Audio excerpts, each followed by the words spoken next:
Si vous voulez être plus fort, plus souple, plus coordonné, endurant, rapide, il existe 2 hacks entre guillemets que vous pouvez mettre en place pour radicalement accélérer votre progression. Je les utilise moi-même littéralement tout le temps et sans eux, ma progression aurait été bien plus lente. Et en fait, il se trouve que la plupart des débutants et même des intermédiaires passent à côté, raison pour laquelle je fais cette vidéo. Juste avant de vous les présenter, petite intro, moi c'est Clément, je suis un préparateur physique diplômé et sur ma chaîne Mouvement Conscient, je vous explique comment développer un corps qui est fort, qui est souple et fonctionnel, capable de réagir à plein de situations différentes et complexes. Le premier hack, c'est de comprendre que tous vos muscles n'ont pas besoin de la même récupération et que donc certains muscles peuvent être travaillés beaucoup plus que d'autres, ce qui vous permet d'accumuler beaucoup plus de volume et donc de progresser plus rapidement. Alors en fait, de manière très schématisée, votre récupération, elle peut être scindée en 2. Premièrement, par rapport au type de fibres musculaires qui constituent les muscles en question. Donc par exemple, vos pectoraux, vos triceps, vos biceps sont des muscles qui sont principalement constitués de fibres rapides, ce qu'on appelle les fibres de type 2, qui ont besoin davantage de récupération. Alors que des muscles comme les avant-bras, les mollets sont principalement constitués de fibres lentes, qu'on appelle des fibres de type 1, qui ont besoin de moins de récupération. Et ça, c'est très intéressant par rapport à une application sportive dans la mesure où, par exemple, il y a une étude de Hammer et Delp qui a été effectuée en 2013 qui nous a montré que le muscle qui participe le plus à l'accélération verticale et horizontale, c'est le muscle solaire, donc un muscle profond des mollets. Et donc, puisque les mollets sont principalement, puisque le solaire est principalement constitué de fibres de type 2, ça veut dire que ce muscle, vous pouvez le travailler énormément de fois dans la semaine, c'est-à-dire au moins 3-4 fois, ce qui vous permet de énormément booster votre progression en sprint pour sauter plus haut, pour sauter plus loin, etc.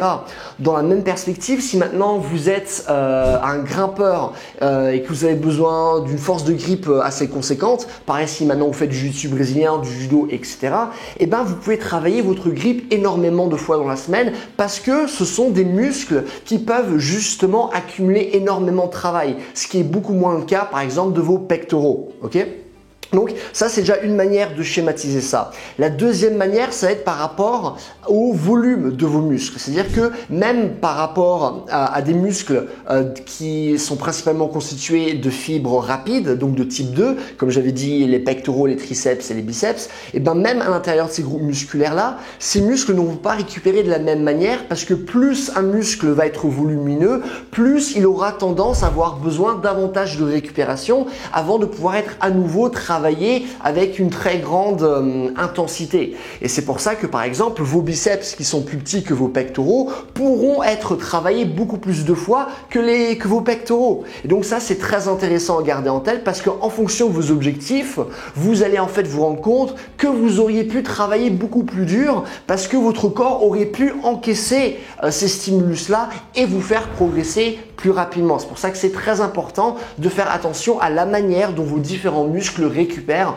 pour que vous puissiez justement bien gérer l'intensité. Le deuxième axe, c'est de mettre en place des cycles d'entraînement. Donc par exemple, moi, je ne vais pas effectuer le même entraînement pendant un an. Ce que je vais faire, c'est par exemple tous les 2 mois, mettre en place des petits changements. Donc si lors d'une phase, je faisais des tractions prise pronation, et ben peut-être que la phase suivante, je vais faire des tractions en prise supination.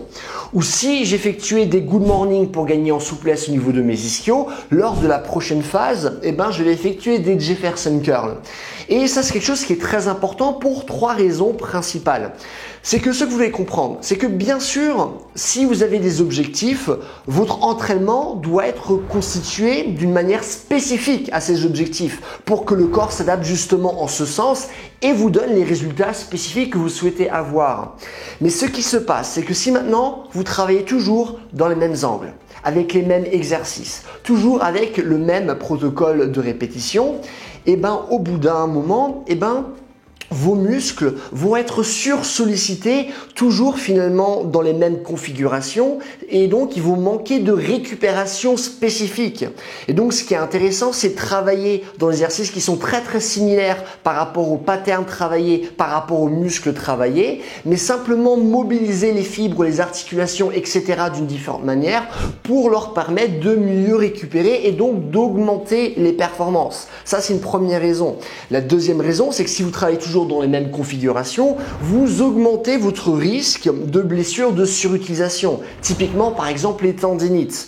Et troisièmement, à force de toujours confronter votre corps au même stimulus, ce stimulus devient tellement récurrent qu'il devient moins intéressant par rapport à votre corps. En d'autres termes, il s'adapte trop, il n'est plus surpris. Et donc c'est intéressant de régulièrement surprendre entre guillemets votre corps, le confronter à un stimulus qui est légèrement différent que ce qu'il a l'habitude de faire pour relancer votre progression et s'assurer que votre corps continue à progresser sur le long terme. Et c'est pour ça qu'un bon entraînement gère toujours l'équilibre entre à la fois la spécificité par rapport aux objectifs, mais aussi avoir suffisamment de nouveautés pour permettre au corps de progresser sur le long terme tout en baissant son risque de blessure. Et je connais vraiment pratiquement personne qui à haut niveau ne met pas en place différents cycles d'entraînement. Après bien sûr, si là maintenant vous avez votre entraînement et vous voyez que vous progressez très bien, non, ne le changez pas, continuez à faire ce que vous êtes en train de faire là maintenant parce que ça fonctionne. Néanmoins, si ça fait maintenant longtemps que vous êtes dans une phase de plateau, vous n'arrivez pas à bien progresser, je vous assure que la mise en place de cycles d'entraînement va grandement augmenter vos performances, baisser votre risque de blessure et changer énormément de choses, que ce soit par rapport à la force, la vitesse, la souplesse, l'endurance, peu importe. Ça, c'est des choses que vous pouvez appliquer partout. Donc voilà, ça a vraiment changé beaucoup de choses. Et dernièrement, je vais aborder également un troisième hack que je mets en place régulièrement dans mon prochain mail. Donc n'hésitez pas à vous inscrire à ma newsletter. C'est gratuit. En vous inscrivant, vous pouvez même avoir accès à un programme gratuit de force et de souplesse, votre premier cycle. Si ça vous intéresse, prenez un lien dans la description.